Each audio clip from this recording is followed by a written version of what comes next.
श्री प्राणनाथ प्यारे की जय।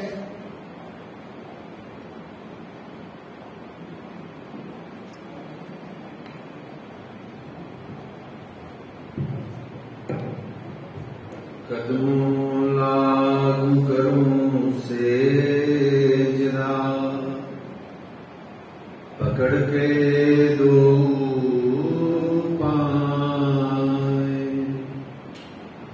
हुक्म करत हैं मासूक, बीच आसिक के दिल आए। मासूक तुम्हारी अंगना, तुम अंगना के मासूक।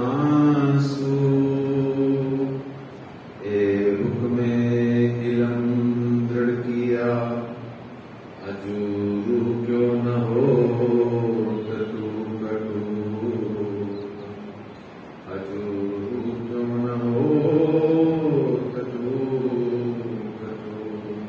प्रथम लागू दो चरण को, गनी है ना छोड़ाइयो खिन्न। लाख तली लाल केड़ियां, मेरे जीव के जीवन।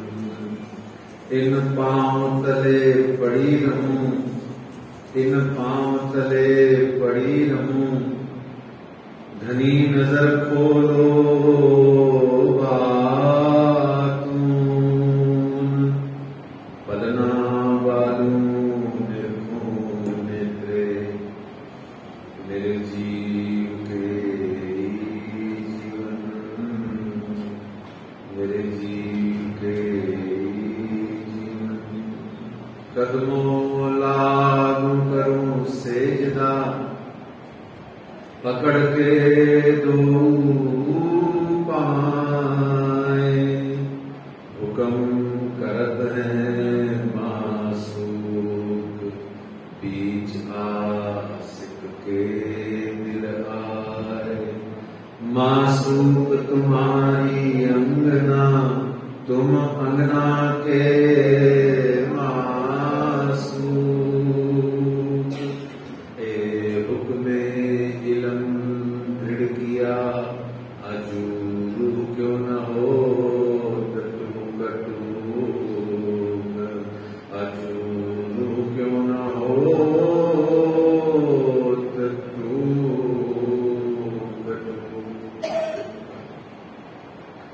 वंदो सद्गुरु चरण को, करूं सुप्रेम प्रणाम। अशुभ हरण मंगल करण, श्री देवचंद्र जी नाम। श्री प्राणनाथ निज मूलपति, श्री में राज सुनाम। तेज कुंवर श्यामा जुगल जी को, पल पल करूं प्रणाम, पल पल करूं प्रणाम। बोलिए श्री प्राणनाथ प्यारे की जय। श्री कृष्ण कन्हैया लाल की जय। श्री निजानंद स्वामी की जय। श्री बैजूराज महारानी जी की जय। श्री महाराजा छत्रसाल की जय। महामती श्री लालदास जी महाराज की जय। बाबा दयाराम साहेब जी की जय। महामती श्री लालदास जी महाराज की जय। सद्गुरु श्री रामदास जी महाराज की जय। परमहंस श्री चरणदास जी महाराज की जय। सद्गुरु श्री द्वारदास जी महाराज की जय। परमहंस श्री हरिदास जी महाराज की जय। सर्व सुंदर सात की जय। प्रणाम।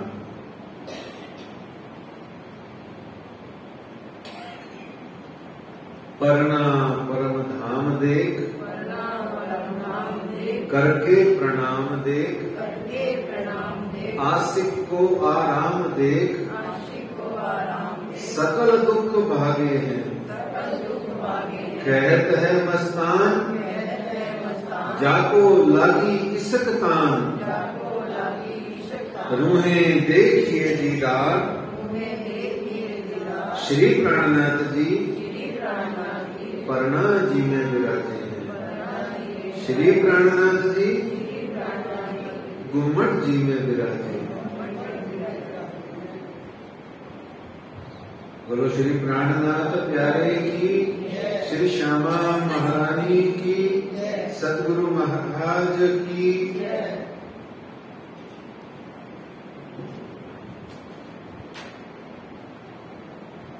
प्राणाध्यान सुंदर साहब जी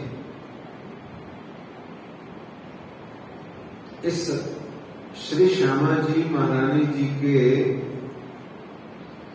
चरणों तले श्री कृष्ण प्रणामी मंदिर जवाहर नगर जयपुर की धरती पर आज 4 अगस्त 2022 बृहस्पतिवार गुरुवार यानी गुरु जी का वार है और हमारे इस वर्ष की श्री बीतक साहेब जी की चर्चा कथा का आज 18वां दिन है। कल की बीतक में हमने यह प्रसंग लिए थे, उनको आज से जोड़ने के लिए कल को बोलना पड़ता है ना। जहां रुके हैं, जहां रुके थे वहां तक की बात करके आगे की बात करते हैं तो जिनस से जिनस मिलाइए पाइए मगज मायने तब। राजी महाराज कहते हैं कि आपको कड़ी से कड़ी जोड़नी पड़ती है, प्रसंग से प्रसंग जोड़ना पड़ता है। जब आप जोड़ लेते हैं तो बात कंटिन्यूटी में आती है, नहीं तो आज का भी सुना हुआ कुछ विशेष काम ना आए अगर पिछला ना सुना हुआ हो। कल हमने जाना था कि सूरत से भी चल के आए पहुंचे गुजरात, 4 दिन वहां रहे, फिर गुजरात से चल करके एक तीर्थ स्थान सिद्धपुर में पहुंचे, 22 दिन वहां रहे।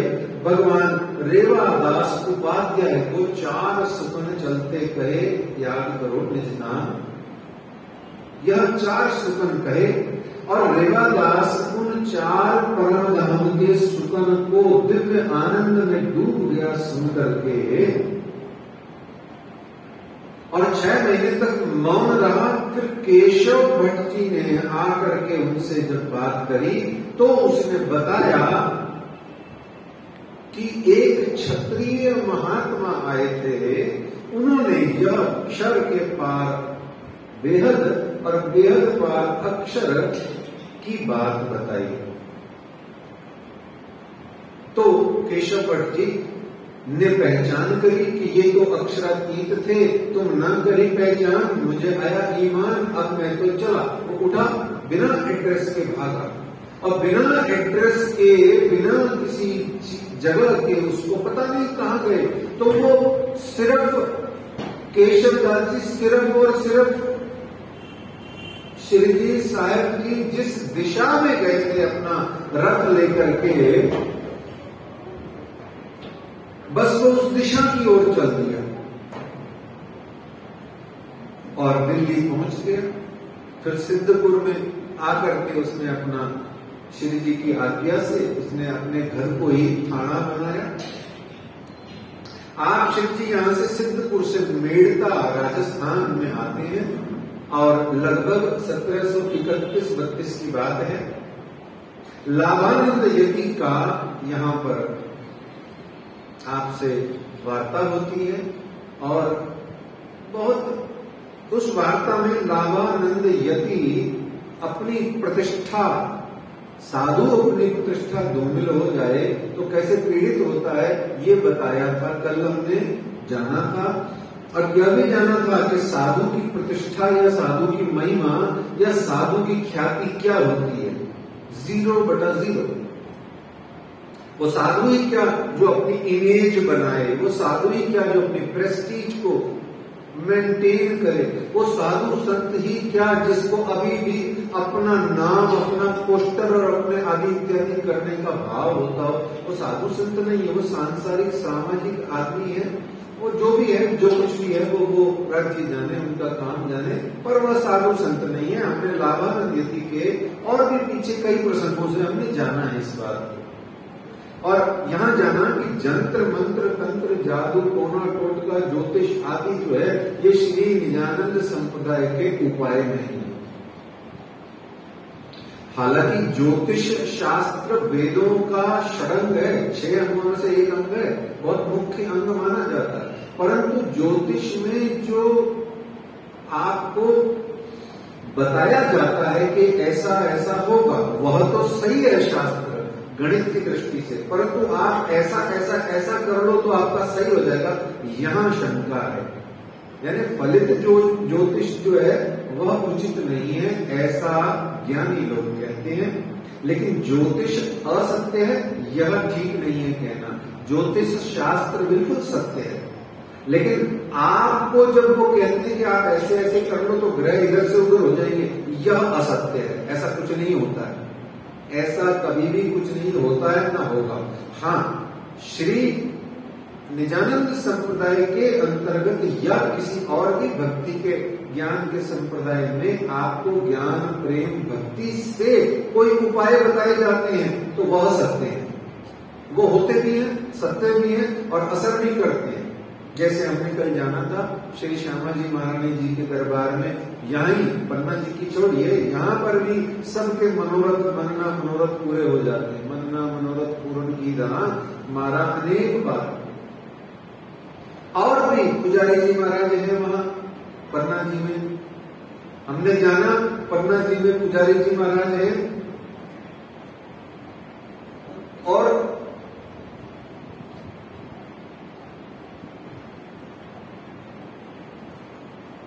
पन्ना जी के 14 पुजारी जी 15 पुजारी जी महाराज हैं। सबके नाम तो नहीं लेने चाहिए, लेकिन फिर भी श्री बांके बिहारी जी महाराज हैं, श्री भैया पुजारी जी महाराज हैं, श्री मदन जी हैं, श्री पवन जी हैं, श्री गांधी जी हैं, श्री रोशन जी हैं, श्री सुनील निर्जानंदी जी हैं, श्री दादा भाई जी हैं प्रमुख पुजारी जी गुम्बद जी के, और श्री वासुदेव जी हैं, श्री रविंद्र जी हैं, और प्रिंस भैया हैं पुजारी जी महाराज, और जय किशन जी हैं। और देखो 14 पुजारी जी महाराज हैं, लगभग नाम याद है पर यहाँ एकदम से सूझते नहीं है, लेकिन फिर भी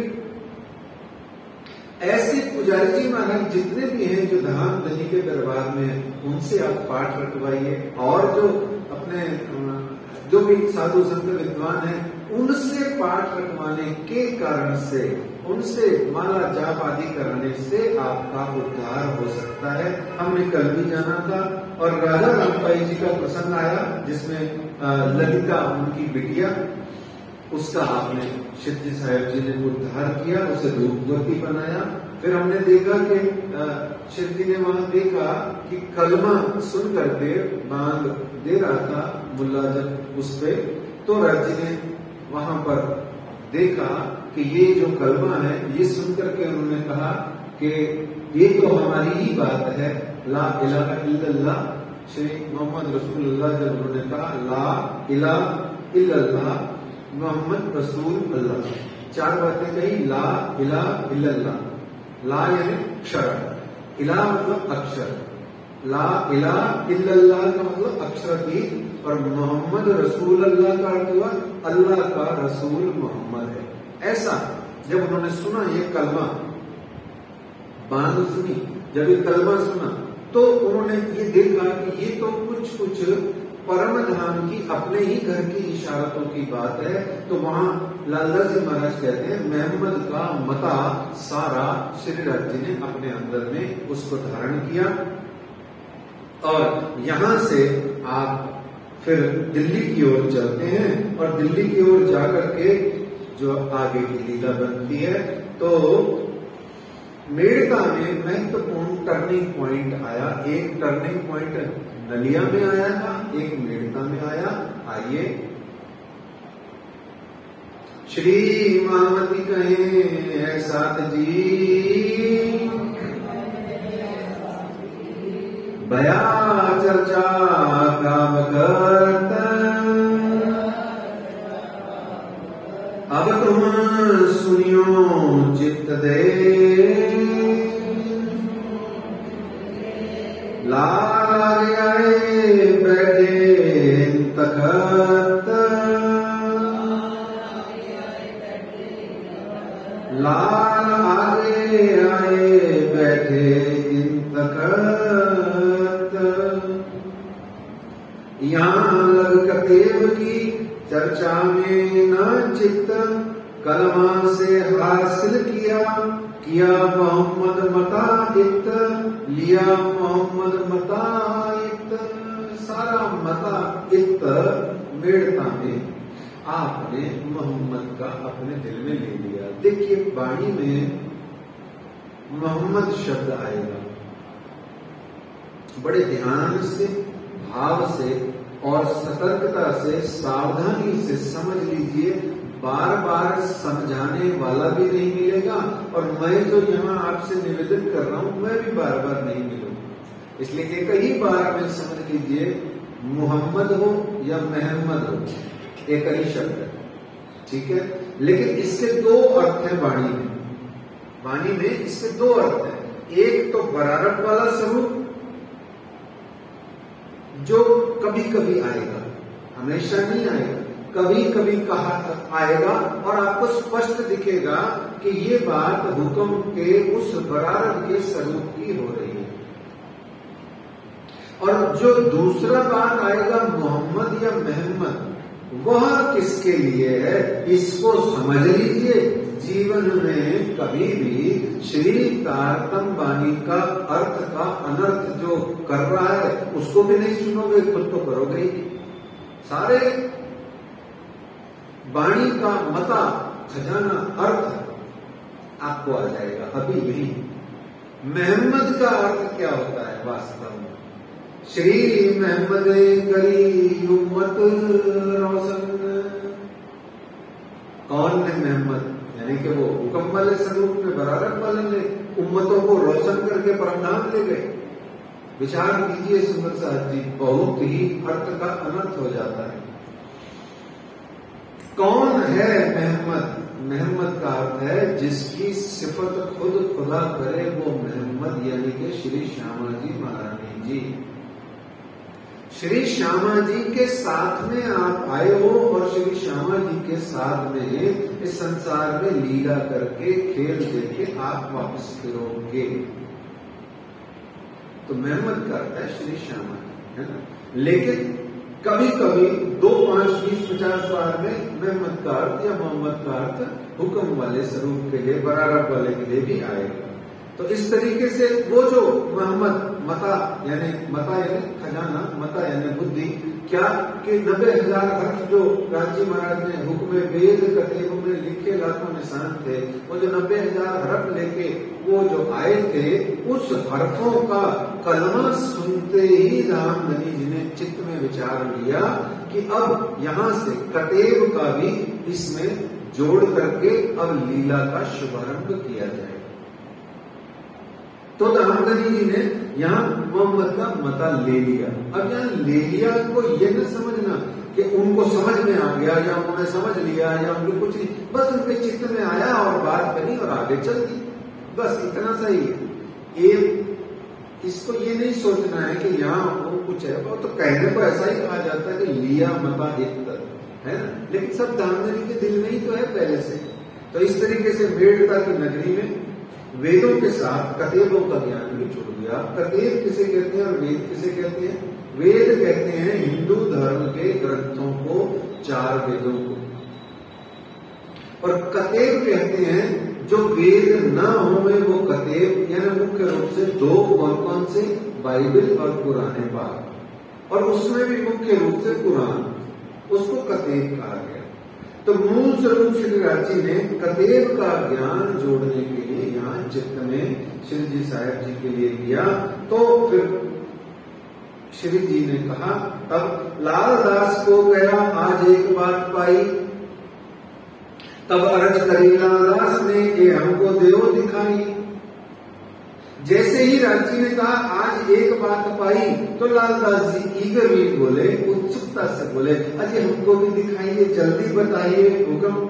तब लालदास जी प्रसन्न हुए कि हमारे यहाँ भी प्रणामी संप्रदाय, निजानंद संप्रदाय में जो बात है उसकी साहित्य, उसके निशानात पुराण आदि ग्रंथ में भी लिखे हुए हैं। कितनी प्यारी बात है, ये निशानियों का ग्रंथ है। सिर्फ ध्यान रखना सुंदर साहब की, कई लोग प्रणामी संप्रदाय में ही ऐसे लोग भी हैं जो हिंदुओं पर जबरन कुरान का ज्ञान थोपते रहते हैं। वे फजूल में उर्दू के, फारसी के शब्द डाल डाल करके और जबरदस्ती में हमको हिंदुओं को उर्दू फारसी क्यों पढ़ाता है? कोई मत पढ़ाओ भाई, क्यों अपना जबरदस्ती का विद्वता प्रणामी या हिंदुओं में झाड़ते हो? विचार करो, ये फाउल है, ये गलत चीज है। देखो प्राची ने कहा हिंदुओं को हिंदुओं की तरह, मुस्लिमों को मुस्लिमों की तरह। अब हमारी वाणी की जो भाषा है वो थोड़ी औरंगजेब के काल की, मुगल काल की होने के कारण से उसमें उर्दू, हिंदी, फारसी सब तरीके के शब्द हैं। गुजराती भी है, कच्छी भी है, सिंधी भी है। लेकिन कुछ एक वर्ग ऐसा है जो जबरन कुरान का ज्ञान थोप थोप करके अपने आप को डबल विद्वान सिद्ध करने की कोशिश करता है, यद्यपि यह बिल्कुल गलत बात है। होना उतना सा चाहिए जितना राज्य ने हुक्म फरमाया है वाणी में, उतना कुरान में से निशानात, निशानियां, साहिबियां, साक्ष्यां वो सब ग्रहण कर लीजिए। जितनी राज्य ने कही उतनी, उससे ज्यादा हमें कुरान के ज्ञान की जरूरत नहीं है, नहीं है, नहीं। सिर्फ रेफरेंस के लिए जितना हुक्म फरमाया है वाणी में उतना तो जरूर पढ़ना है। नहीं पढ़ोगे तो अर्थ का अनर्थ करोगे, जैसे मोहम्मद के लिए भी अर्थ का अनर्थ हुआ। जैसे फुरमान को तारतम वाणी कहते हैं, फुरमान को एक बार, दो चार बार में कुरान भी कहा गया। रसूल को धाम धनी खुद प्राणनाथ जी को कहते हैं, कभी कभी उसको भी कह देते हैं जो हुक्म का स्वरूप है। ये हमको समझना है। तो ये समझने के लिए इतना तो समझना पड़ेगा कि जिसमें हमारी पाती में कागज है, हमारे दो भागवत और कुरान, दोनों में ढंग से क्या क्या लिखा है ये तो समझना पड़ेगा। पर जबरन हिंदुओं पर कुरान का ज्ञान थोपना या थोपवाना ये गलत है। और कई कई प्रकार के हम देखेंगे भजन होते हैं, कहने को होते हैं हिंदी में, पर वो हिंदी नहीं होती नहीं है, उसमें जबरन उर्दू ठूस देते हैं, फारसी ठूस देते हैं। ऐसा हमें कोशिश करना चाहिए, कम से कम करें। वाणी सम्मत जो बात हो वो जरूर करें। वाणी, तारतम वाणी सम्मत जो जो चीज है सबका हमको स्वागत करना है, हमें दिल से लगाना है, वही तो हमारा काम है। लेकिन जबरन हम पर कोई ज्ञान थोपे यह उचित नहीं। तो इस तरीके से लालदास जी महाराज बड़े प्रसन्न हुए कि हमारी साहित्य, हमारी बातें, हमारी चीजें उधर भी पड़ी है, विदर्भियों के यहाँ भी पड़ी है, मलेच्छों के यहाँ भी पड़ी है। वाह वाह वाह वाह वाह। तो उनका दृष्टिकोण व्यापक हो गया। एक दिन हुए, एक का सब भजन करें भगवान, यही तो टारगेट लेके राज्य महाराज सूरत से चले थे ना, श्री प्राणनाथ जी, श्री जी साहेब जी, श्री मेहराज और सब साहब। क्या कि सर्वधर्म समभाव की बात है। सारे धर्मों का एक ही, सबे सयाने एक मत पाई, सबने एक ही मत देखा। वो क्या हिंदू क्या मुसलमान, सबने उसी एक सच्चिदानंद पार ब्रह्म, परवरदिगार, पार ब्रह्म, अक्षरातीत रूप जिसको हम कहते हैं, उन्हीं की तो बात है। वही तो है अल्लाह ताला, वही तो है ऊपर जो बैठी है रूह अल्लाह जिसको हम कहते हैं। तो इस तरीके से यहाँ पर लालदास जी ने अपना व्यापक दृष्टिकोण दिया और बड़े ही प्रसन्न हुए। बोले हमारी बातें, हमारे घर की बातें, तो चलो चलो चलो दिल्ली चलते हैं। सारे सुंदर साहब ने मिलकर के कहा कि चलो चलो दिल्ली चलते हैं। तो शिव जी साहब जी ने कहा यस, अब लड़ाई करने की चाहिए पास सुल्तान, इनको प्रथम दावत करें, ये ले आवे ईमान। ऐसा करते हैं कि ये जो कट्टरवादी मुसलमान औरंगजेब जो राजा है, इसको हम जगाते हैं। जब ये राजा जग जाएगा तो सबको ये पता लग जाएगा कि क्या कुरान की मार्मिक बातें सत्य हैं, और इसको हम जगाते हैं। तो इसको लड़ाई कहा गया। लड़ाई मतलब राजी महाराज ने, शिव जी साहब जी ने लड़ाई करी औरंगजेब से, परंतु उन्होंने अभी प्रारंभ में जो लड़ाई करी है वह धर्म युद्ध कहलाएगा।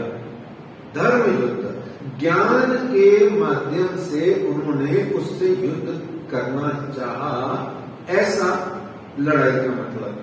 अब लड़ाई करने को जाइए पास सुल्तान, तो आगे कहते हैं श्रीदेव चंद्र जी ने कही थी आवे कुंडल सा कुमार। कब कही थी सुंदर साथ जी? 12 वर्ष महीना दोए पाऊं पर भय 10 दिन, एकांत में होए सुनाई बात साकुंडल और साकुमार की। और क्या कहा, हमारा जो बातें हैं बीच पुराण में भी पढ़ी हैं, पर मैं नहीं पढ़ पाया अपने हिंदू समाज के विरोध के कारण, पर मैंने सुना है, उसका सबूत है श्री देवचंद्र जी महाराज जी की एक सखी थी जो उनके सुंदर साथ था, कौन सी? रही बाई, और उसका नाम क्या था? खोजी बाई। हाँ, तो रही बाई, खोजी बाई जो थी, इन दोनों में से धाम पासवां का नाम क्या है? रही बाई, और खोजी बाई उसका खुद का नाम है, ठीक है ना। तो ऐसे वो थी, ये भी बताया उन्होंने। तो श्री देवचंद्र जी ने कही थी आवे साकुंडल सा कुमार, तब खेल देख पीछे फिरे पहुंचे परवर दिगार। साकुंडल और साकुमार जब जागरूक हो जाएंगी तब हम सब जनिया खेल देख के पीछे फिरेगी। तो साकुंडल तो जागृत हो गई सुंदर साथ जी, साकुमार को ढूंढने की बात है। अब साकुंडल तो यहाँ जागृत हो गई ना, कहाँ हो गई? अभी तो वही ना, 11 साल पढ़े, मेरी गलती निकाला करो भाई। तो तिस वास्ते ढूंढ काटिए ये लीला होए जाए, कुली दज्जाल को मारिए करत बल पहली बार। तिस वास्ते ढूंढ काटिए ये लीला होए जाए, और कुली दज्जाल को मारिए। जो इस कुरान के गलत मतलब निकाल के बैठ करके जो दुनिया में, हिंदुओं में, जो सारे संसार में जो प्रचार प्रसार कर रहा है, वो दज्जाल रूपी अज्ञानता को मारिए और उसको बाहर निकाल के फेंक दीजिए। तो ऐसा विचार करके शिव जी साहब जी सुंदर साहब के साथ में मेड़ता से गोकुल, मथुरा, वहां से आगरा होते हुए आप सब जने दिल्ली राजधानी भारत की आ गए। यहाँ अनेक स्थानों से सुंदर साथ एक एक करके आके जुड़ता रहा। कुछ एक तो जो चल रहे थे साथ में, सारे के सारे तो धर्म पे कुर्बान होने वाले एकदम से नहीं होते हैं पर नहीं होते हैं। शुरू में दम आता है, नहीं आता है, फिर आता है धीरे धीरे। तो ऐसे जैसे ही इस्लाम की बातों का या इस्लाम से टक्कर लेने का भाव जैसे ही शिव साहब जी ने शो किया, वैसे से ही निजानंद संप्रदाय के अंदर में उस समय कुछ एक सुंदर सा डर के मारे भाग गए। बोलो श्री प्राणनाथ प्यारे की जय। भागने भाग डर के मारे, और कुछ एक अपने घर चले गए, बोले बस इतनी जागनी अपनी तो होनी थी, छोड़ो जी छोड़ो, कहाँ चक्कर में फंसना है एक कुरान कुरान के, और मुसलमानों के साथ में कौन लड़े पड़े हैं। तो ऐसे करके कुछ एक चले गए, कुछ एक छोड़ गए, संप्रदाय को त्याग दिया। तारतम मंत्र भी उन्होंने रोटी में डाल के पेड़ में डाल दिया, जैसे वो देवचंद्र जी और उसका प्रसन्न था। तो लेकिन कुछ एक ऐसे थे जो साथ ही रहे अधिकतर, और उनका ईमान श्री जी साहब जी के इन वचनों को सुन के और बढ़ गया, और बढ़ने के साथ में उनके ईमान का, कुर्बानी का जज्बा भी बढ़ गया। देखो, ईमान बढ़ेगा तो कुर्बानी होगी। ईमान कहां से आएगा? श्री मोहम्मद कहें ईमान इसक की शुक्र गरीबी सब्र। जब आपके पास में शुक्र होगा, गरीबी होगी और सब्र होगा, तब आपको ईमान और इश्क की प्राप्ति होती है, हो सकती है, और सुविधा उपलब्ध है। ईमान और इश्क एक मोमिन पर बाजू दो पर है। जैसे श्री श्यामा जी के 2 चरण हैं, आप तो खाली कल्पना में कुछ हो के 2 चरण छू रहे हो, गुरु के भी बेचारे के 2 चरण है, उसको भी छू लेते हो। आजकल तो कमर में दर्द होती है, इसलिए थोड़ा बहुत ही झुक लेते हैं और थोड़ा बहुत ही हाथ लगा लेते, घुटने तक भी हाथ लगा लेते हैं। चलो वो भी अच्छी बात है, कोई आपत्ति नहीं है, यहाँ तो विनोद की बात है। परंतु गुरु के भी 2 चरण है और श्यामा जी के राज्य के भी 2-2 चरण, 4 जोड़े चरण के हो गए। इस चरण का मतलब क्या है? बड़े प्यार से समझना सुंदर साथी, उस बात आ गई इसलिए आपकी सेवा में। चरण 2 का मतलब क्या है? क्या अच्छे पैर है, बढ़िया है, अब क्या करोगे उस पैरों का? क्या करोगे पैरों का? आलते पे लगा लोगे, घर के गेट पे भी उसका निशान छाप लोगे, फिर क्या करोगे उसका? फिर करोगे क्या? चरण दोनों के चित्त में आने का अर्थ ये होता है कि एक चरण त्याग होता है, दूसरा चरण वैराग होता है। एक त्याग, एक वैराग, ये जीवन में आने का मतलब होता है। श्री श्यामा जी के चरण आपके चित्त, बुद्धि, मन, चित्त, अहंकार सब में आ गए। चरणों का चित्त में आने का मतलब कोई चरण आगे, कोई पैर आगे, क्या करोगे? पैर का फुटप्रिंट का क्या करोगे? लकड़ी की खड़ाओं का भी क्या करोगे? ये सब तो प्रतीक हैं। ये चांदी के चरण हो, चाहे सोने के कर दो, चाहे हीरा मानिक मोती पुखराज कुछ भी जड़ दो, क्या हो जाएगा? सुंदर साथी, वस्तु ही तो है। और वो जो गुरु है वो व्यक्ति ही है। और जो श्यामा जी के चरण है वो तुम्हारे चित्त में ही तो है, कल्पना से, चिंतन से, चितवनी से। क्या करोगे क्या उनका? ये सब चीजें हैं। एक चरण वैराग, एक चरण त्याग। इसको कहा गया ईमान लाने का फार्मूला। ईमान कहां से आता है? जब आपके जीवन में त्याग और वैराग आए। और वैराग और त्याग कब आता है? जब पहला विश्वास करते हो, ईमान को उठाते हो। जब ईमान उठा लेते हो तब आप जिसके प्रति विश्वास करते हो उसको, जैसे दुनिया में भी देखो, कोई आए आपके पास में, चलो घर में जो काम वाली बाई है या कोई मेड है, वो आए आपके पास और आपको कहे बहन जी, मम्मी जी, भाभी जी, मेरे को एक 20,000 रुपए दे दो, चाहिए। आप उसको नीचे से ऊपर तक देखोगे, अगर आपको उसमें पहले से विश्वास नहीं है तो पता नहीं, पहले चोरनी मेरी वो 2 चीजें उठा के ले गई, अब 20,000 और लेना चाहती है, पता नहीं वापस देगी कि नहीं देगी। मैं घर का उदाहरण दे रहा हूं। आपको उस पर विश्वास नहीं है, मतलब ईमान नहीं है, आप उसको 20,000 रुपए नहीं दोगे। जिस पर आपको विश्वास, एतबार है, उसको आप 40,000 भी दे दोगे और कहोगे अच्छा अच्छा, जब तेरे मन में आए एडजस्ट हो जाए दे देना। क्यों? ईमान है, विश्वास।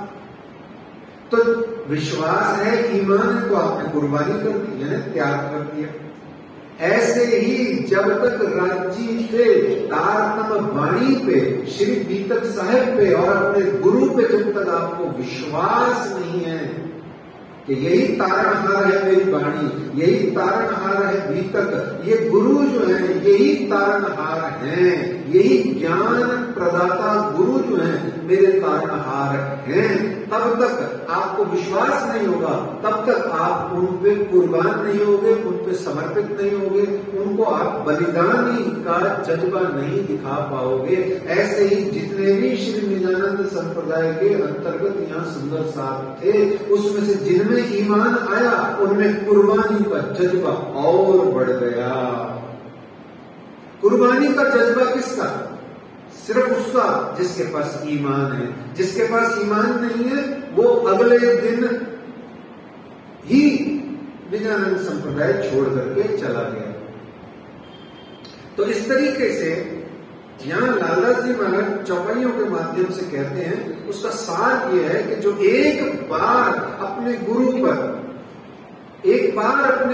पर, अपने श्री जी साहेब जी पर, अपनी श्री तारतम वाणी पर, अपनी श्री बीतक साहेब ग्रंथ पर और श्री निजानंद संप्रदाय के ऊपर में जो एक बार ईमान ले आए और डरकर या अपने परिवार, घर परिवार, संसार के स्वार्थ में, नाती पोतों के मजे मस्ती, मौज मस्ती में रम करके गुरु को या संप्रदाय को जो छोड़ देवे, ठुकरा देवे, वो कुछ भी हो सकता है, वो सुंदर साथ नहीं हो सकता। क्योंकि गुरु को छोड़ना नामापराध है, सबसे बड़ा अपराध कहा गया। और संप्रदाय के अंदर में अविश्वास करना ये भी नामापराध के 10 नामापराध है शास्त्रों में, भगवान के अपराध, नाम के अपराध। तो ऐसे में लालदास जी ने यहाँ कई चौपाइयों में कहा है, उसका सार ये है। और वाणी में भी कहा गया है, आकीन न छूटे सुहागिनी, जो बड़े अनेक विघ्न, प्यारी पीऊ के कारण, जीव को न करे जतन। अपने जीव को पिया जी के लिए बचा के रखना इसलिए है कि सम डे, वन डे और दी अदर मैं उसको अपने प्रिया जी पे कुर्बान कर दूं। वो अपने जीव को भी नहीं रखती अपने पास, उसको भी कुर्बान कर देती है। कोट बेर बारू अपना तन मन धन सब कुछ। तो इस तरीके से यहां तक कतेव की चर्चा नहीं थी। यहाँ आए साकुमार को पाती लिखी बनाए। अब यहाँ सबने मसलहत करी कि संभवतः ये औरंगजेब साकुमार धाम की वासना ही है। याद रखिए, औरंगजेब साकुमार है ये नहीं है, औरंगजेब ही साकुमार की वासना है, हो सकती है। ऐसा सबने मिलकर के, मुख्य रूप से लालदास जी और श्री जी साहब जी ने मिलकर विचार किया। तो ऐसा लालदास जी ने कहा, यहाँ आए सकुमार को पाती लिखी बनाए, 22 प्रश्न दिन में लिखे चित सो लाए। 22 प्रश्न चित में लिख करके लाए। 22 प्रश्न कौन से? कुरान पाक के अंदर से मानवता के, परम धाम के, निशानात के, ऐसे 22 प्रश्नों की पूरी सूची है जो आपको कहीं भी किसी भी पुस्तक में मिल सकती है, अगर आप पुस्तकें पढ़ते हैं तो। अगर पुस्तकें नहीं पढ़ते हैं तो भजनावलियों में नहीं मिलेगी, है ना, पुस्तकों में ही मिलेगी, साहित्य में ही मिलेगी, भजनावलियों में नहीं मिलेगी। चाहे 50 ले आओ चाहे 200 ले आओ, है ना, उसमें नहीं मिलेगी। वो अलग काम है, अलग क्षेत्र है, अलग आनंद है। तो इस तरीके से फिर विचार विमर्श किया गया कि इस पाती को औरंगजेब के पास कैसे पहुंचाया जाए। 22 प्रश्नों को तैयार किया हिंदी में, हिंदी भाषा में, और सोचा कि इसको कैसे करके पहुंचाया जाए। फिर आशा जीत नाम का एक वकील सुंदर साथ आया और शिव जी के चरणों में उसने प्रणाम किया, और आते से ही उसने पाती देखा और बड़ा प्रसन्न हुआ। कहा बहुत सुंदर और बहुत अच्छी है, परंतु हे श्री जी साहब जी, औरंगजेब इस पत्र को, इस पाती को भला क्यों देखने लगा? उसने कहा कि एक तो हिंदुओं का हमेशा रहते दुश्मन, प्रातः को मुंह न दे कहीं, ये आप कहावत मोमिन। आशा जी ने बताया कि औरंगजेब सुबह सुबह हिंदुओं का मुंह नहीं देखता, मुंह देख लेता है तो हिंदुओं का कत्ल कर देता है ये, और अपने आप को ये मोमिन कहलाता है। सुंदर साहब जी क्या कहलाता है? ये मोमिन कहलाता है। मोमिन का क्या मतलब होता है? आप तो प्रणामी हो, वर्षों से सुनते आ रहे हो मोमिन मोमिन मोमिन। वो मोमिन होता है जो हमारी समझ में नहीं आए तो वो मोमिन होता है। क्यों जी? प्रणामी हो, कितने बड़े बड़े हो गए हम सब। मोमिन शब्द कितनी बार प्रयोग में लेते हैं, और कई बार तो टोंट में भी ले लेते हैं, व्यंग में आते मोमिन है ना, इनको तो मोमिन है, इनको तो ऐसी रहने, ऐसे भी बोल देते हैं मजे लेने के लिए। क्यों? क्योंकि खुद की बुद्धि में हीनता है, पता ही नहीं है मोमिन का मतलब क्या होता है। क्यों नहीं पता है? क्योंकि बाणी नहीं पढ़ते, भीतर कम पढ़ते हैं, सुनते कम है, या अगर करते भी हैं तो सिर्फ सेवा करते भी हैं तो वो कर्म कांड के रूप में वाणी भीतर पे भी उंगलियां फेर देते हैं, इससे समस्या हो जाती है। लेकिन चलो थोड़ा बहुत जो भी राजी महाराज जब भी देवे, कैसा भी देवे, कितना ही देवे, उसको दिल खोल के, बुद्धि खोल के हमें लेना चाहिए। मोमिन शब्द का शाब्दिक अर्थ होता है आस्तिक, believer, one who believes is मोमिन, बस इतना सा मतलब होता है। आस्तिक को मोमिन कहते हैं, जो विश्वास करे किस पर, ये अलग बात है, वो डेफिनेशन कुरान की अलग है, पर मोमिन शब्द का जो शाब्दिक अर्थ है वो यही है, आस्तिक, जो विश्वास करे। अब कुरान के अंदर में मतलब ये हो जाता है कि जो रसूल पर और अल्लाह पर दोनों पर विश्वास करे वो मोमिन, बाकी सब काफिर। काफिर का मतलब क्या होता है? हिंदी में मलेच्छ, यानी कि हमारे मतलब का नहीं। तो जो मोहम्मद रसूल अल्लाह नाम का कलमा था उसमें ये मोमिन का मतलब आ जाता है। तो इस तरीके से खुद को मोमिन कहलाता है और सुबह हिंदुओं का मुंह नहीं देखता। इस्लाम के आधार पर वो शरीयत का है और कट्टर दुश्मन है सारी दुनिया का जो शरीयत को नहीं मानते हैं। चार कहलाए ना क्या? शरीयत, तरीकत, हकीकत और मार्फत। शरीयत का मतलब जो हम करते हैं, सब करते हैं और बड़े खुश होते हैं और हम सोचते हैं यही रहनी है। हम जैसे ही कोई गुरु जी संत जन कहते हैं भाई रहनी में आओ, रहनी में आओ, तो जिस सुंदर साल को तान चढ़ जाती है रहनी में आने की, वो 4:30 बजे उठना शुरू कर देता है सवेरे। अब ये कौन सी रहनी है? शरीर में जान नहीं है, पेट शुगर की बीमारी है और दुनिया भर की तकलीफ में कमजोरी है, हेमोग्लोबिन डाउन है, 4:30 बजे क्यों उठते हो? बोले रहनी में आना है। और रहनी में आने के लिए क्या करना है? बोले सेवा पूजा करनी है। सेवा पूजा कर्म कांड होता है विशुद्ध और पुजारी जी महाराज को करने के लिए नियुक्त किया जाता है। आपका काम सेवा पूजा करना नहीं है।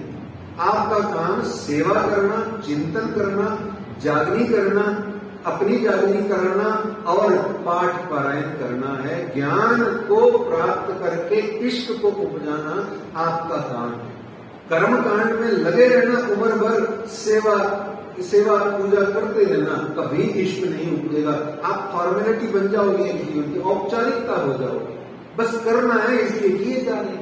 तो कर्मकांड पहला शरीयत, दूसरा तरीकत। तरीकत यानी उपासना। उपासना का वासना जब ज्ञान से प्रेममय स्वरूप धारण कर ले तो वो उपासना।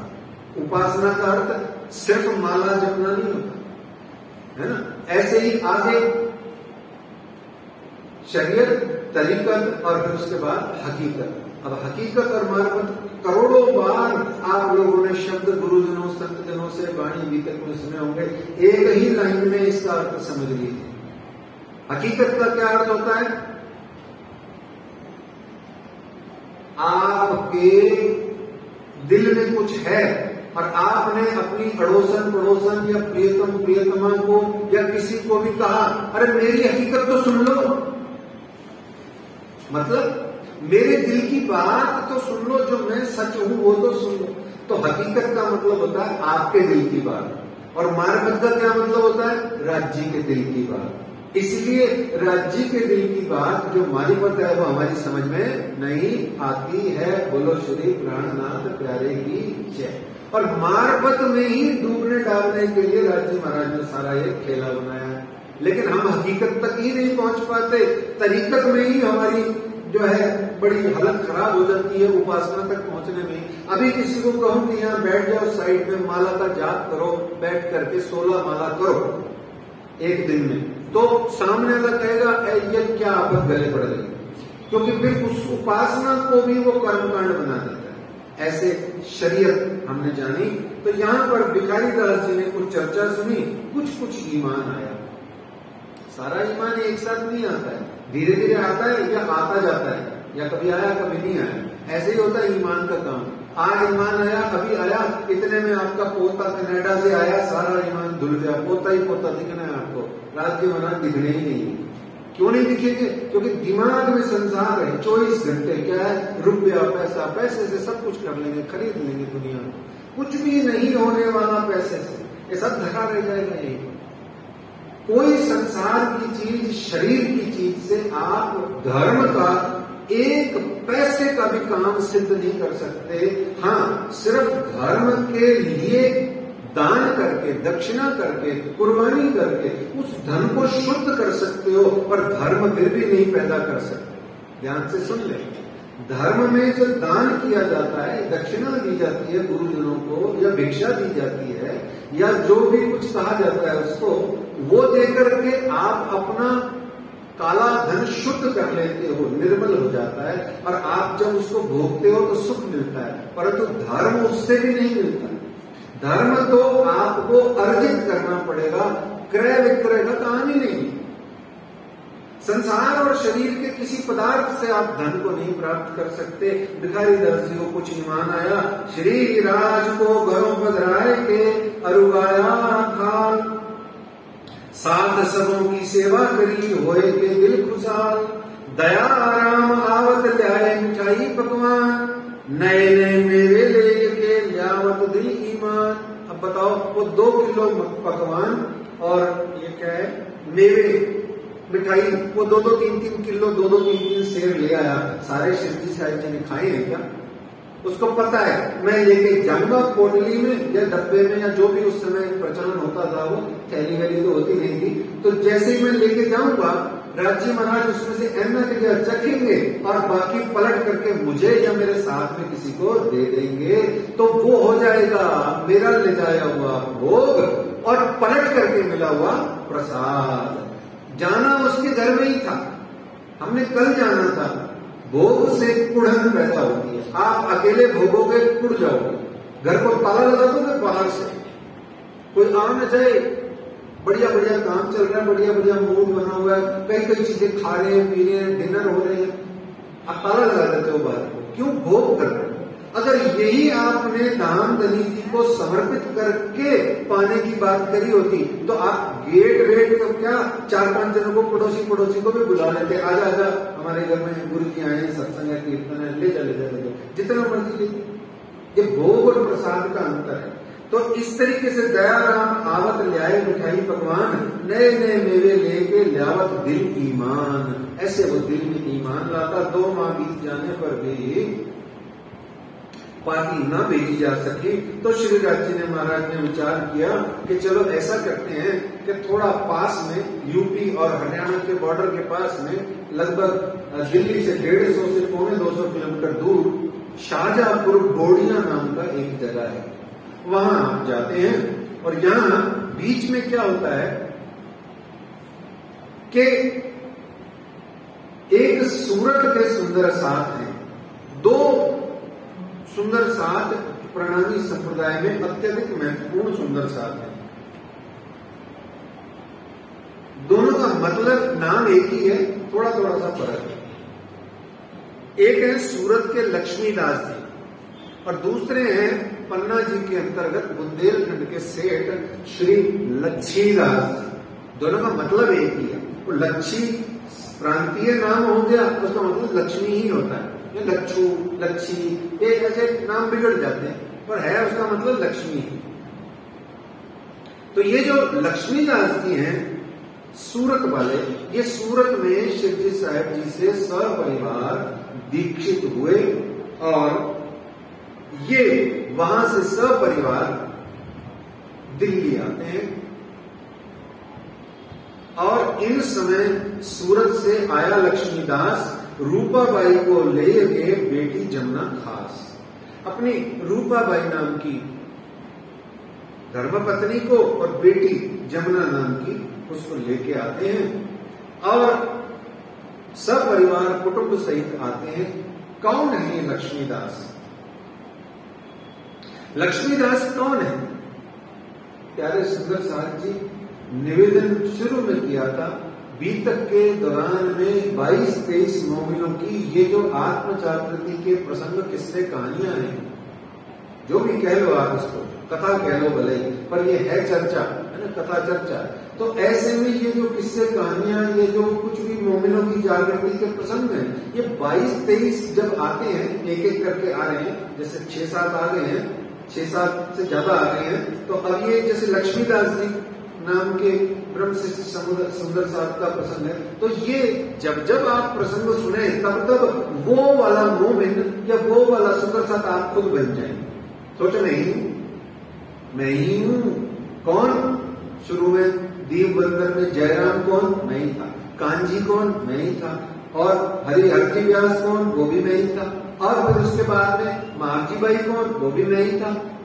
जब जब प्रसंग आवे तब तब आप ये सोचो कि प्रत्येक प्रसंग का ब्रह्मश्रेष्ठ मोमिन सुंदर साथ, जो अभी ब्रह्मश्रेष्ठ मोमिन नहीं है, अभी तो सुता हुआ है, आवरण है, परामोशी है, उससे पहले वाला वो है। और जैसे ही परामोशी आवरण उसका हट जाए तो वो हो जाए और आप रह जाना, क्योंकि क्योंकि आपका हट जाए तो आप बन जाना, नहीं हटे तो आप वही के वही रह जाओगे।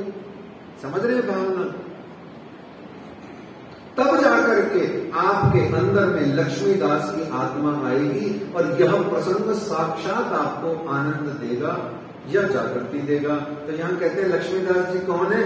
बाह्य लौकिक दृष्टि के व्रत उपवास नित्य नियम कर्म कांड का मास्टर था वो आदमी, कर्मकांडी ब्राह्मण था और इन्होंने अपने जीवन में इसी चीज को महत्व दिया और इन्हीं विधि विधानों का उनको अच्छा ज्ञान था। और ज्ञान ही नहीं था सुंदरदास जी, उनको बहुत अहंकार भी था इस चीज का कि मुझे ये सब कुछ आता है, मेरे से अच्छा किसी को नहीं आता है। आपको पहले भी निवेदन किया था कि मैं अच्छा हूं, ये क्या है? स्वाभिमान। और मैं ही अच्छा हूं, बाकी सारे पता नहीं क्या है, इसको अभिमान बोलते हैं। और अभिमानी को परमात्मा कभी मान नहीं देते हैं। राधा रानी तक को भी वो रास के अंदर में अभिमान आने पर छोड़ गए थे, अंतर्धान हो गए थे, उसको मान नहीं दिया। हालांकि वो माननीय कहलाती हैं गोपियां। तो इस तरीके से अहंकार के कठिन रोग से पीड़ित लक्ष्मीदास जी के घर पर जो है उपली दृष्टि भई। जो कौन सी दृष्टि? उपली। उपली किसे कहते हैं? उपली किसे कहते हैं? बाहर बाहर उपली। उपले नहीं सुखाते गौ माता के गोबर के, उपले होते हैं ना। उपले मतलब यूं लिए और ऊपर ऊपर लगा दिए, है ना। उपली, ऊपर की दृष्टि भई जोर, उसके अंदर में उपली दृष्टि भई जोर, यानी कि उसको बाह्य कर्म कांड आदियों का जो था भाव वो उसको पीड़ित कर रहा था। तो इस तरीके से अहंकार सभी अज्ञानताओं की जड़ है। अकड़, हेकड़ी, अहंकार या अभिमान जिसे कहा गया, ये सारे फसाद की जड़। मैंने तेरे को कह दिया, मैं जो कह रहा हूं, मैंने ये किया, मैंने वो किया, ये मैं तो एक मर्द नहीं और कहावत है मुर्दा, है ना। मैं मत कीजिए। मैं आपसे निवेदन किया, व्याकरण वाली मैं जरूर कीजिए, जो धातु है, जो करण है। क्या अब मैं अपने लिए कुछ कहूंगा तो मैं तो बोलूंगा ना, तो वो मैं तो जरूर रखिए, पर उस कार्य से, उस सत्ता से, उस धन से, उस भुजबल से, उस किसी भी प्रकार के बल से जो राज्य ने आपको प्यार से बख्शा है, उस बल के साथ में अपना संबंध जोड़ के मैं नहीं करनी चाहिए। इस तरीके से अहंकार सारे अज्ञानता की जड़ है। और श्री लक्ष्मीदास जी अपने आप को बहुत ज्ञानी समझते थे, परंतु ज्ञानी और विद्वान में बहुत अंतर होता है। सुंदर साहब, ज्ञानी जो होता है वो विद्वान अलग होता है। विद्वान विद धातु से बना है। विद का अर्थ होता है जानकारी। जो जानकारियों का भंडार होवे वह विद्वान। और जो जान जान के शिक्षा और विद्या को प्राप्त कर करके जो अपने अंतर चक्षुओं से उसको देख ले, दर्शन कर ले, ध्यान में डूब जाए, उसको ज्ञानी कहते हैं। और ज्ञान ही एकमात्र अध्यात्म का आधार है। ये यहाँ इसलिए आपसे निवेदन किया जा रहा है, श्री तारतम वाणी ज्ञान है, इलम बीतक ज्ञान है, इलम है, उपनिषद ज्ञान है, श्रीमद् भगवद गीता ज्ञान है, ये ज्ञान है। और ज्ञान ही हमें प्राप्त करने के लिए इस संसार में भेजा गया है, क्योंकि ज्ञान ही, तारतम वाणी ही हमारा भगवान है, ईश्वर है, परमात्मा है, सर्वे सर्वा है, सब कुछ है। और इसी को हमने या किसी ने भी पता नहीं सबसे पहले किसने इसको ढांक करके न जाने क्या क्या करके प्रकट कर दिया। और सब चीजों को वाणी नहीं दिखती कहीं भी, बीतक नहीं दिखती कहीं। आज तो दर्शन को भी नहीं दिखती है किताब, ये ग्रंथ बांचने की तो बड़ी कंजूसी हुई पड़ी है। आज तो किताबें, साहित्य छापने वालों का तो संस्थाएं ही बंद हो गई, परंतु वाणी के दर्शन प्रत्यक्ष में ऐसे खुले में देखने को भी नहीं मिलते। नहीं मिलते। तो हमने अपना पता नहीं किसने किया होगा ये पहला अजीब सा काम, राज्य महाराज उसको शुभ दे। तो इस तरीके से घोर आश्चर्य की बात है, सिखों ने ऐसा नहीं किया। सिख संप्रदाय में आज भी आप चले जाओ, उनके पास में वस्त्रों के आभूषणों के ढेर पोटलियां नहीं बंधी हुई मिलेंगी। उनके पास में आपको उनके साधनालय में, उनके गुरुद्वारे के पुस्तकालय में ढेरों ढेर आपको गुरुबानी का साहित्य मिलेगा। आज भी चले जाओ, गांव के किसी छोटे से छोटे गुरुद्वारे में चले जाओ, हमारे यहाँ प्रणामी मंदिरों में वस्त्रों के ढेर मिलेंगे, आभूषणों के ढेर मिलेंगे, और फिर रुल रहे हैं वो, पता नहीं उनका क्या हाल हो रहा है। क्या करना था इतना, क्या करना? जो करने की चीज है वो लक्ष्मीदास जी से देखो। लक्ष्मीदास जी भी तो ऐसे ही पीड़ित हैं जैसे हम आज पीड़ित हैं। जैनियों ने ऐसा नहीं किया, जैन संप्रदाय में भी ऐसा नहीं। उनके गुरु आज भी ग्रंथों को ही पूजते हैं, ग्रंथों के माध्यम से ही चातुर्मास 120 दिन तक कथा करते हैं, और बड़े से बड़ा मोटे से मोटा सेठ भी सुबह शाम जाता है कथा चर्चा सुनने गुरु जी की शरण में, और फिर उसके बाद में अपने अन्य कार्य करता है। तो कहने का भाव, ये ज्ञान ही आधार है जागने का। इस बात को समझाने के लिए श्री लक्ष्मीदास जी को सारांश में कहा जाए तो जीवन जीने की उनकी शैली बस यही थी, क्या कि बस कर्म कांड करो, मैं गुरु हूं, मुझे लोग भगवान समझे, मैं ही गुरु हूं, ऐसा भाव उनके दिल में था। बस दर्जा मिल जाए किसी तरीके से गुरु का, और धाक जमाने के वास्ते ही वो सूरत से चल करके दिल्ली आए, ताकि सूरत में इतना बड़ा प्रणामी संप्रदाय के उस समुदाय के अंदर में मेरी धाक जमे और मैं हेड ऑफ द डिपार्टमेंट बन जाऊं। ऐसे जो भाव उनके आया, तो इस तरीके से अक्षरातीत श्री जी साहेब जी, श्री प्राणनाथ जी तो सब कुछ जानते हैं। उनके अंतर्दृष्टि, उनके ध्यान से क्या छिपा है वो तो तन की जाने, मन की जाने। और उनको तो मजा आता है ऐसी कोई ब्रह्म सृष्टि अगर कोई आवरण में, परामर्शी के आवरण में मिल जाए, और फिर उसका मजा भी लेते हैं वो, थोड़े दिन तक आनंद भी लेते हैं, क्योंकि यही तो मस्ती है। दास जी ने क्या कहा था, ऐसी मैं तुम्हें दिखाऊं दुनिया और पनाह में रखूं छिपाए। राज्य महाराज तो करते ही यही है, उनका तो काम ही है, वो लीला भी यही है, उनको मजा आता है, आनंद करते हैं। तो ऐसे ही लक्ष्मीदास जी का आप अंकुर जो है वो परख चुके थे, साथ ही देख चुके थे कि कर्म कांड और आडंबर का बहुत सारा परामर्शी का वैरायटी है। हमने देखा था ना, शुरू में सुना था क्या, परामर्शी के पर्दे की वैरायटी भी होती है, क्वालिटी भी होती है, और क्वांटिटी भी होती है, सब पर अलग अलग। तो ऐसे उन्होंने देखा इस पर परामर्शी के पर्दे की जो क्वालिटी है वो आडंबर और कर्मकांड है, दिखावा है, अपना पद प्रतिष्ठा, मान प्रतिष्ठा के लिए मरे जा रहा है ये। तो ऐसे में उन्होंने आवरण को, पर्दों को हटाना जरूरी समझा। तो जैसे ही राज्य ने दिल में लिया तो लक्ष्मीदास जी के घर में चमत्कार हो गया। बोलो श्री प्राणनाथ प्यारे की जय। करते नहीं है वो चमत्कार, परंतु करते हैं वो सिर्फ प्यार, और प्यार को और बढ़ाने के वास्ते वो कभी कभी अपनी ही अंगनाओं के साथ में कर लेते हैं चमत्कार। क्यों करते हैं? क्योंकि उनको बहुत है आप लोगों से प्यार। क्यों? क्योंकि उनकी आंखों में है, सिर्फ देखा है तेरी आंखों में प्यार ही प्यार, बेशुमार बेइंतहा प्यार ही प्यार है उनके पास। वो प्यार प्रभु है, वो प्रेमनाथ। परम धाम क्या है? प्रेम धाम। वो प्राणनाथ है, चलो ठीक है, वो प्रेमनाथ, प्रेम के स्वामी है। तो ऐसे में लक्ष्मीदास जी पे उनको प्यार आया।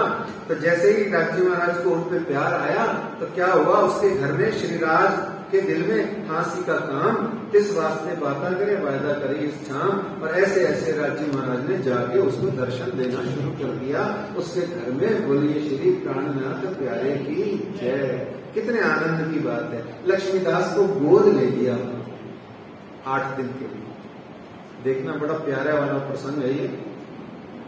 लक्ष्मीदास स्वयं को अब बड़ा समझने लगे। अब उनका अहंकार और पनप गया। बोले ये शेखजी साहब जी और ये लालदास जी आइटम क्या है मेरे आगे?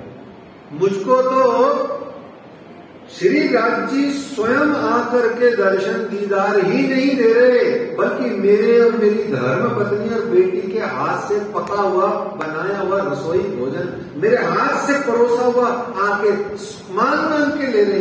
जैसे हीरबाई से वहां देवचंद्र जी महाराज जी के समय में होता था आड़ी का लीला के दौरान। तो कहते हैं कि आज वहां जाकर के जब उनको ये राज्य ने कहा, भोजन प्रसाद की लीला शुरू करी, तो जाते ही अब उनकी चाल में फर्क आ गया। शिव जी साहब जी जहां हवेली में ठहरे हुए थे, जाते से ही बोलते हैं, शिव जी साहब जी आज से सा कुमार भाई आवे 8वें दिन, तब राज बड़ो आदर कियो, कहे बैठाओ रोड़े जयन। अरे ये क्या, अच्छा आप अनाउंसमेंट कर रहे हो, आप बता रहे हो, ऐसा करो, आओ जोड़े जोड़े ना बाजू में, जोड़े युगल को कहते हैं, जोड़े युगल को कहते हैं, बाजू को कहते हैं। आ जाओ यहाँ मेरे साथ बैठो, ऐसा करो, रुको मेरे साथ भी मत बैठो। लालदास जी, मुकुंदास जी, भीम भाई जी, जो भी अवेलेबल थे, उनको कहा ए मेरे से भी ऊंचा आसन बना दो इनके। क्यों? क्योंकि अहंकारी जितना ऊंचा जाएगा ना, उतना ही ढलान से नीचे गिरेगा। ये असूल है। और राज्य महाराज लीला जी ऐसी करते हैं, जिसके अंदर में जरा सा भी अहंकार आ जाता है, उसके अंदर में राज्य महाराज वो साइकिल में हवा भरने वाला पंप लेके तब तक भरते रहते हैं जब तक टायर ट्यूब फाट नहीं जाए। ये असूल है अहंकारी को फाड़ने की। ऐसे ही करते हैं राज्य। अगर राज्य तुमसे प्यार करते हैं तो ये मतलब ये बहुत जरूरी चीज। रावण से भी राम बहुत प्यार करते थे। अब इससे भी गंदे अगर हम हैं तो सोच लीजिए हमसे भी करते ही होंगे क्या। रावण जैसे निकृष्ट उसके आचरण के व्यक्ति से भी राम भगवान प्यार करते थे। कितनी प्यारी बात है, सुन के आपको अद्भुत लग रही होगी, पर ये सत्य है। क्योंकि उसको मारा, मारने का मतलब उसको तारा। तो ऐसे अहंकारी का अहंकार बढ़ाते गए, ऊंचे आसन पर बैठ, वो कहता नहीं ऊंचे पे नहीं बैठूंगा, मैं जोड़े बैठूंगा। जोड़े बैठा तो कहते हैं लालदास जी के तब गया लक्ष्मीदास से मुझसे आगा न होए, पर मैं जोड़े तुम्हारे बैठूंगा, साथ तुम्हारे जगाऊं सोए। आपके साथ बैठूंगा यहाँ और आपके साथ मिलके साथ कुमार सुंदर साहब को, भाई को जगाऊंगा। 8 दिन पूरे हो गए, उससे पहले 2-4 दिन तो जोड़े बैठा, फिर शर्म आ गई। तेज भरे आकाश में वो सहन ही नहीं कर पाया। अच्छा, जितने भी 2-4 दिन सहन कर पाया, बताइए क्यों? 2 कारण है उसके मुख्य। एक, स्वयं शिव जी का हुक्म, इच्छा थी कि बैठे तो बैठ गया। और दूसरा महत्वपूर्ण बात जो आपको भी आनंद में लेनी है, क्योंकि जैसे आप अंगना हो वैसे वो भी तो राज्य की अंगना है, और राज्य की अंगना भाई राज्य के साथ नहीं बैठ सकती तो फिर कहां बैठ सकती है? सोचने वाली बात है। जैसे यही ले लीजिए, हम मैं कौन हूं इस समय वर्तमान में, मैं कौन हूं? लालदास जी महाराज की कृपा से मैं बोल रहा हूं, पर मैं हूं कौन? जैसे आप सामने बैठे हो ऐसे ही मैं एक सुंदर साथ, पर अभी मुझे राज्य ने हुक्म किया हुआ है आगे जगह बैठ के, ऊपर बैठ करके ये चर्चा करो, तो मैं करवा रहे हूं। लेकिन राज्य महाराज के सामने सारे ही सुंदर साथ राज्य महाराज ही तो है।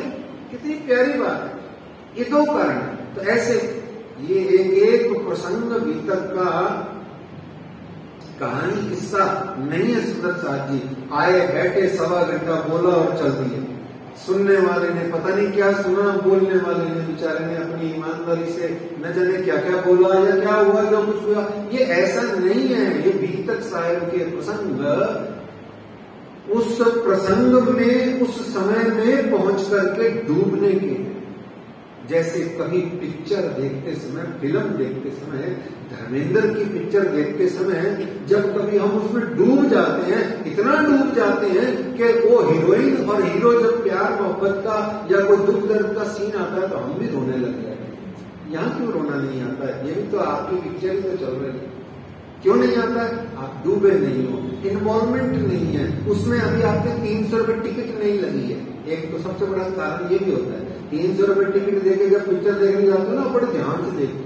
जब तक किताब फ्री में मिलती है कोई बांचता नहीं है, पटक देता है जाके ड्राइंग रूम में शो के लिए। लेकिन जैसे ही खुद 150 रुपया दे के खरीद के लाते हो, 200 पन्ने की किताब में 25-50 पन्ने तो जरूर पढ़ते हो। ये मतलब है कथा में बैठे हैं, चर्चा में बैठे हैं, वहां खो जाइए। तो ऐसे वहां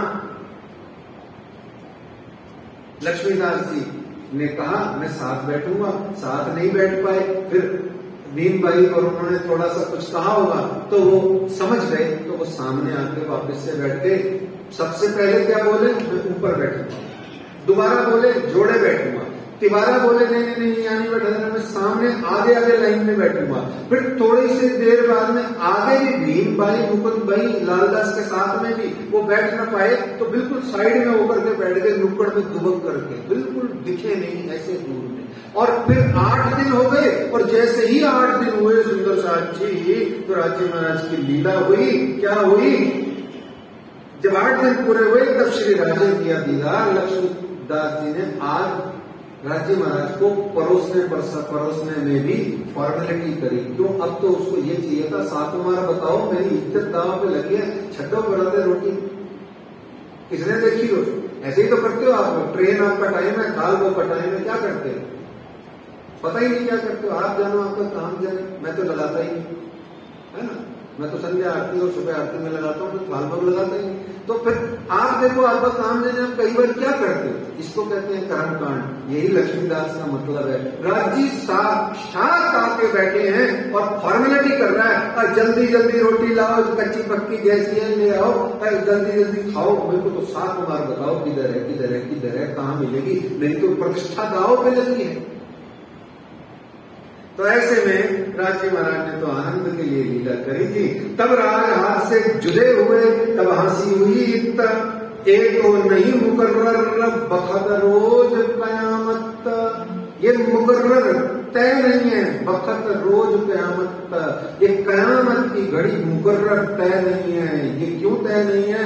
ये तो हाथ हक के हक श्री राज्य महाराज के मूल स्वरूप अक्षरतीत के हाथ में है कि कब वो इस कयामत यानी आत्म जागृति और आत्म जागृति के बाद में सब सुंदर साथ को वापस लेकर के जाएंगे। साकुमार जगेगी तो सब जाएंगे। इस तरीके से लक्ष्मीदास जी पर हंसी हुई और लक्ष्मीदास जी भागे भागे आए और श्री जी साहब जी के चरणों में गिर पड़े और गिर करके देखा, वहां देखिए कि चरणों में रो रहे हैं। अब अहंकार की चट्टानें पत्थर पिघल रहे हैं और जैसे ही लक्ष्मीदास जी के अंतर चित्त से अहंकार रूपी चट्टानें पिघली, गंगा जमुना बनके वहीं, तो श्री राजी महाराज ने उसको उठाया, कंठ से कंठ लगाया और सच्चा सुख दिया। जो सुख लक्ष्मीदास जी कर्म कांडों से दुनिया भर के रुपया पैसा लगा के नहीं ले पाए, वो सिर्फ धामधनी जी के अपने गुरु, अपने सदगुरु के चरणों में अहंकार रूपी गर्व भरा मस्तक जो झुका दिए, उनको सब कुछ मिल गया। झुकते जाओ मिलता जाएगा, जो अकड़ता जाएगा वो पिक्चर के बाहर हो जाएगा, धीरे धीरे बाहर होता होता पूरा बाहर हो जाएगा। ये संसार में कुछ भी होता हो पर धर्म में ऐसा ही होता है। तो यहाँ श्री कान्हा जी शाहजहाँपुर गोड़िया आए थे, इसके बाद में 22 प्रश्नों को फारसी में तैयार किया उन्होंने। फिर एकदम से लालदास जी को और भीम भाई जी को भेजा, फिर एकदम से दोनों को रोक दिया औरंगजेब के पास जाते समय और कहा कांची भाई भाग के जाओ, उनको रोको, अभी हुक्म नहीं है राज्य का। यहां से धामधनी अक्षरातीत कहां चले गए?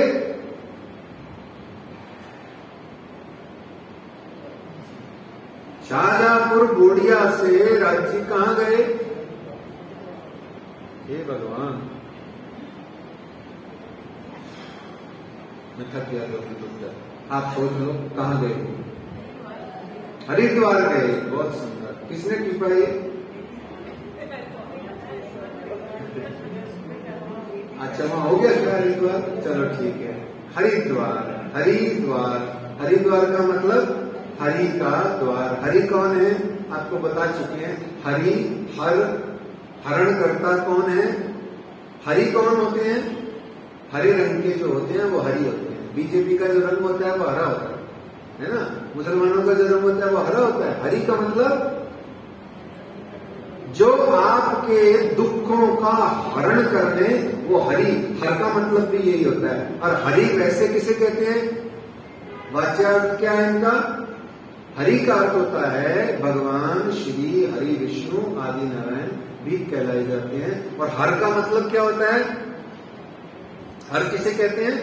अभी चल रहा है सीजन हर हर महादेव, है ना? हर हर महादेव, श्रावण मास महादेव का, है ना? और जो श्रावण मास के 4 सोमवार हैं वो भी बहुत महत्वपूर्ण है। तो ठीक है, तो चलिए, तो हरिद्वार आप पहुंचते हैं। हिंदू धर्म का आज तक भी वो सबसे प्रमुख तीर्थ है। माता गंगा भगवान शिव के सिर से, ब्रह्मा के करमंडल से, विष्णु के पांवों से जब वो उत्तराखंड की धरती से बहती हुई पहली बार, जब उत्तर प्रदेश के आसपास उत्तराखंड के बॉर्डर पे ही जब पहली बार आके धरती को छूती हैं, तो उस स्थान पर माता गंगा का स्थान है, उसको हरिद्वार नगर कहा जाता है। ये सबसे बड़ा तीर्थ है और इस पर अनेक घाट बने हुए हैं। वहां पर हर की पौड़ी सबसे बड़ा घाट है और यहाँ गंगा जी की आरती रोज होती है। तो इस तरीके से विक्रमाजीत के राज से बरस 1735 तब जिद हुई बिरकांसो बुध ईश्वरों का ईस।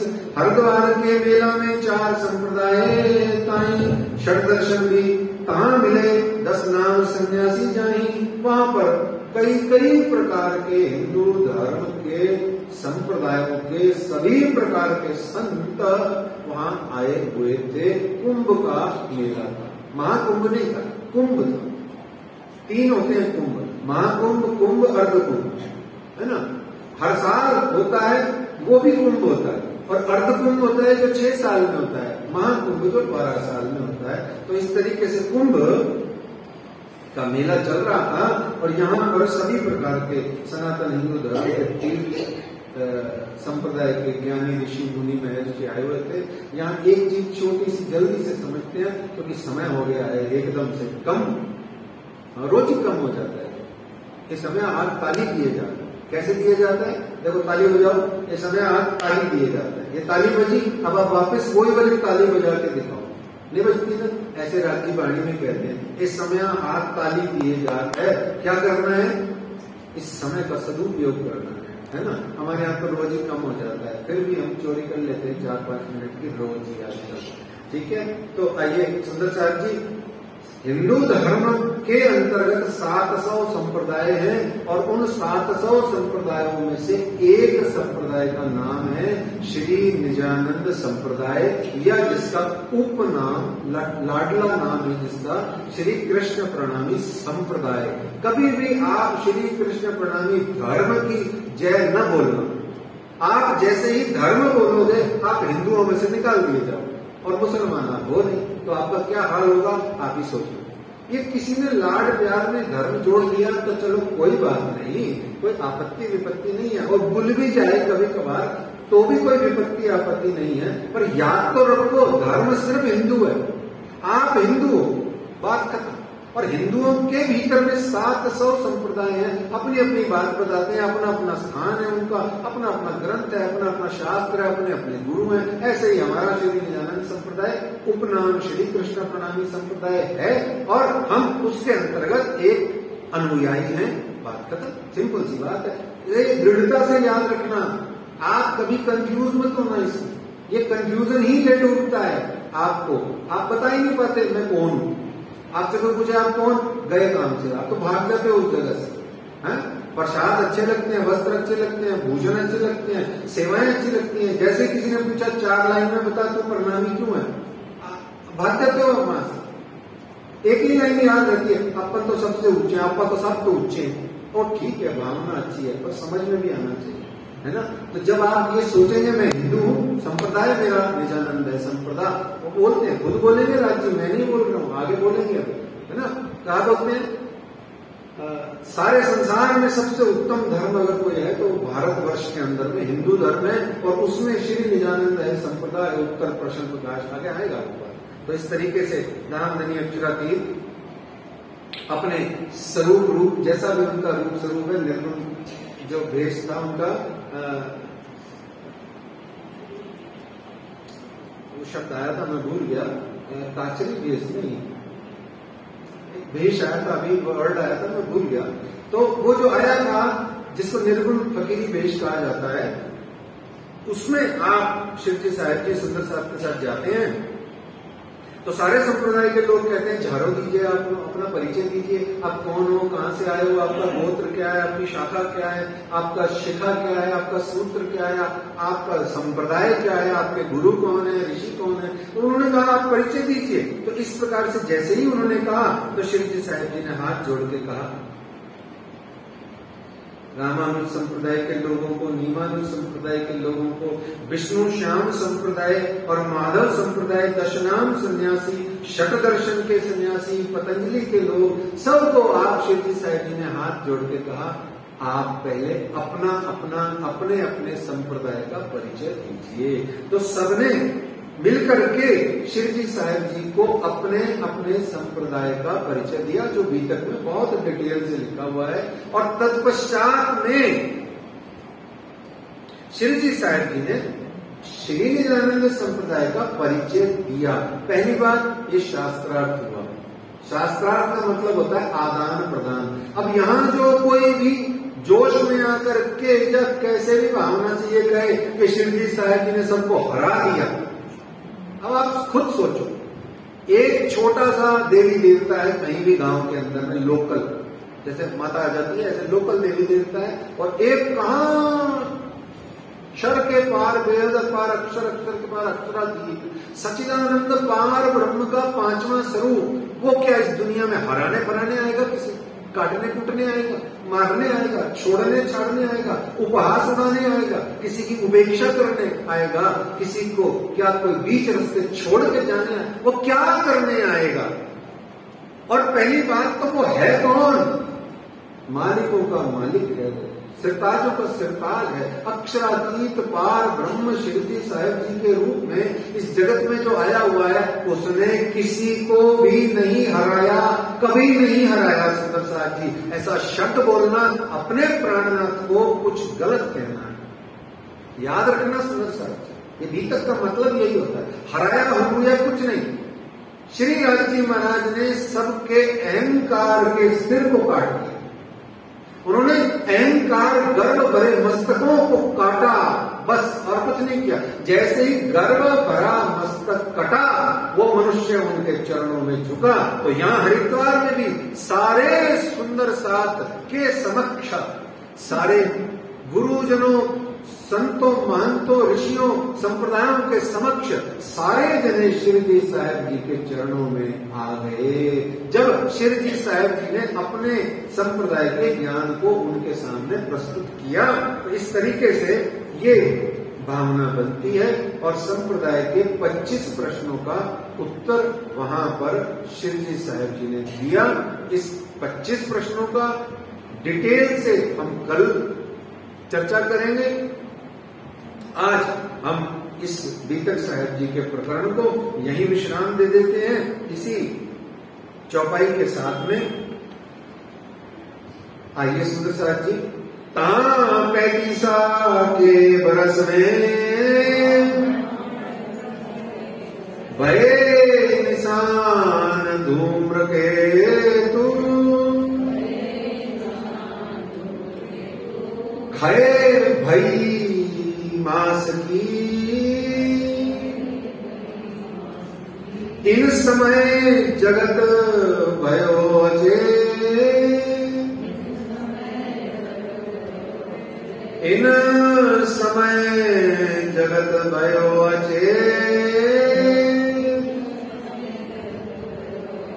आनंद मंगल श्री राम धनी जू की जय, श्री भाई जुराज जू की जय, श्री महाराजा छत्रसाल जू की जय, श्री सुंदर साज जू की जय, श्री सुंदर साज जू साहेब जू के चरणारविंद में एक सौ चित्ती जय कृपा कीजिए। बोलो श्री प्राणनाथ प्यारे की, गांव के धनी की, श्री श्यामा महारानी जी की प्रणाम।